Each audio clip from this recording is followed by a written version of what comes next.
معانا كابتن ابراهيم ابو حاج علي، نائب رئيس مجلس نادي سيدي غازي. اهلا بك كابتن. اهلا بحضرتك يا استاذ حسام، نورتونا وشرفتونا وفرحتوا الناس دي كلها بوجودكم وسطنا ان شاء الله. احنا النهارده بنرصد يوم رياضي جميل داخل مدينه سيدي غازي وبالاخص على ملعب الاسيان.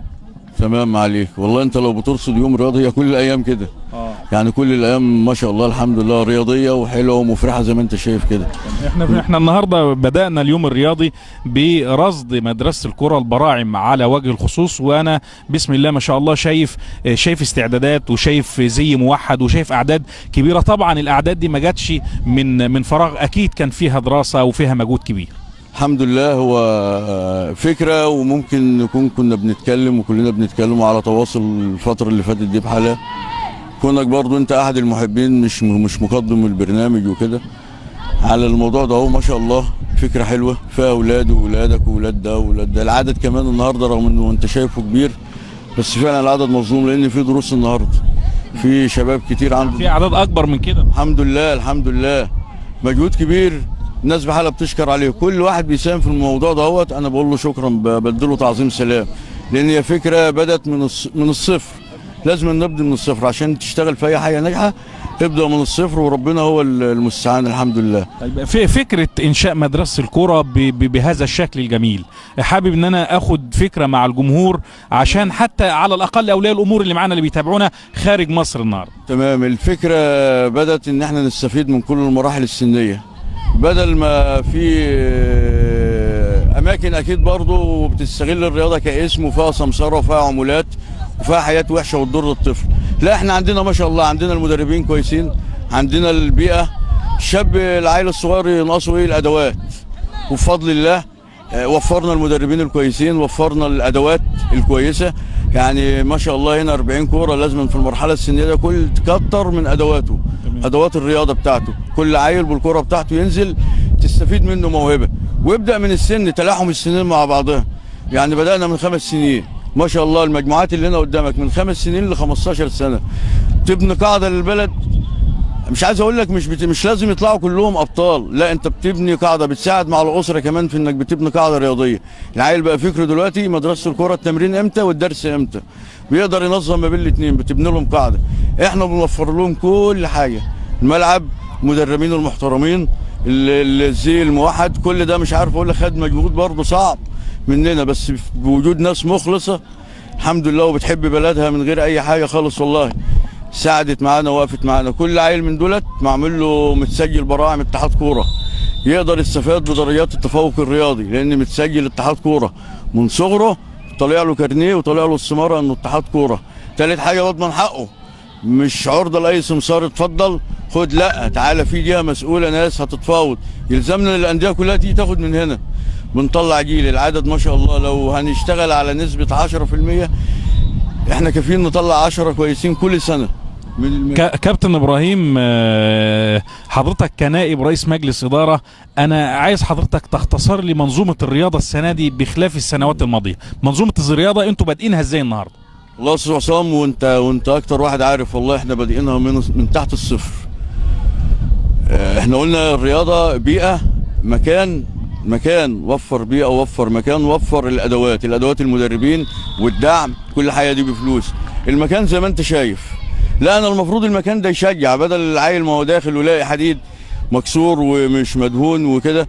ومنظومه الرياضه عانت من الحاجات دي من السنين اللي فاتت. شويه الحديد دولت 21000 جنيه عشان اصلحهم، 21000 جنيه عروض اسعار ومقايسات، ومهندس مجلس المدينه جه بص عليهم. على حساب مين؟ هل المكان لو متوفر والبيئه كويسه والملعب نظيف والسور ده مش العيل نفسه نفسيا هيرتاح. خش في الادوات التانية بتاعه الرياضه، مدربين، اختار له مدرب ملتزم من حيث الميعاد، يكون اب ويكون عنده شغل تربوي ويكون عنده خبرات قبل كده في المجال ده. اوفر له مكان، اوفر له ادواته. لازم يكون اللبس كويس بالنسبه للكوره، البس كويس، اهتم بالولد كويس، اكله كويس، عالجه كويس، هتاخد منه بطل. كابتن ابراهيم، انت كوضعك كوضع مسؤول النهارده عن الرياضه في مدينه سيدي غازي، احب ان انا اوجه سؤال بيحمله الكثير. مبنى مركز الشباب النهارده سيدي غازي بلا مبنى مركز شباب، وده بما يعانيه الرياضيين النهارده، حتى في خلع الملابس، حتى في الجمهور، حتى في استضافه الفرق القريبه والفرق اللي بتلعب معانا، سواء دوري مراكز او دوري قسم رابع. انا حابب ان حضرتك توضح لنا اخر تطورات هذا العمل. الحمد لله. برضو انت قلت ايه، خلينا في السنه دي. تمام. لكن احنا قلنا، وانا رديت على حضرتك وقلت احنا بنبدا من الصفر، لا من تحت الصفر بشويه. صوصان من تحت الصفر بشويه. المبنى كان المفروض يتهدي فيه ناس تجري، مجلس اداره بمدير اداره بناس تكون مخلصه لوجه الله تشتغل للمكان. تمام. اتاخرت القصه دي بفضل جهود بعض الناس المخلصين، وده ومش عايز اقول لك عضو مجلس الشعب من بره سيدي غازي. يعني للاسف اللي قدم الطلب دوت عضو مجلس الشعب من بره سيدي غازي، والتواصل كان تم معاه من شباب سيدي غازي علشان ننجز المكان. انت مجلس مركز شباب مدينه، مدرك الكلمه، مركز شباب مدينه، ما انتش مركز شباب قريه عزبه. اسف في اللفظ، رغم ان بس انت مركز شباب مدينه. المدينه دي تعداد سكان كتير، تعداد قاعده ناشئين وشباب صغير لازم يمارس الرياضه كتير. الدوله قالت كده، اوفر. مش معقول مكان زي ده عندي 120 واحد ومفيش حمام، ده مصيبه. مش معقول عامل ملعب 9 مليون جنيه ومش موفر له المكان اللي يكون حمايه له واللي يحافظ عليه، ده مصيبه.